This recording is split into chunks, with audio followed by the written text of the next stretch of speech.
सवाल ये है कि क्या औरत की शादी जहेज़ के बगैर नहीं हो सकती? ये किसने कहा कि नहीं हो सकती?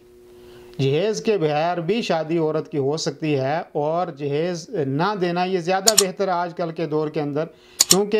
ये लोग इसको एक रस्म जो है वो मान लेते हैं, और उसकी वजह से बहुत सारे आप अपने माशरे में भी देखते हैं कि कितनी बच्चियाँ ऐसी हैं कि जिनकी शादी इसलिए नहीं हो सकती कि उनके वालिदैन के पास उनको जहेज़ देने के लिए उनके पास पैसे नहीं हैं। लेकिन अगर कोई वालिद, उसके पास अल्लाह रब्बुल आलमीन ने वुसअत दी है, माल है, दौलत है, वो अपनी बच्ची को खुशी से कोई चीज़ देना चाहता है तो वो दे सकता है। लेकिन इस सूरत में नहीं कि सामने वाला मुतालबा कर रहा है कि मुझे गाड़ी दें, मुझे ये चीज़ें दें, वो दें, फिर उसके बाद मैं आपकी बेटी से शादी करूँगा, तो ये नाजायज़ है, ऐसा नहीं करना चाहिए। लेकिन इसका मतलब ये भी नहीं कि लोग बहुत सारे जहेज़ दे देते हैं और लेकिन उसके बाद अपनी बच्चियों को विरासत से जो है वो महरूम कर देते हैं, ये नाजायज़ है। क्योंकि विरासत जो है ये फ़र्द किया अल्लाह रब्बुल आलमीन ने, तो बच्ची को विरासत जो है वो देना ज़रूरी है। लेकिन आजकल के माशरे में कोशिश करनी चाहिए कि ये जो जहेज़ का सिलसिला है इसको ख़त्म किया जाए, और ताकि आम जो गरीब बच्चियां हैं उनकी शादी भी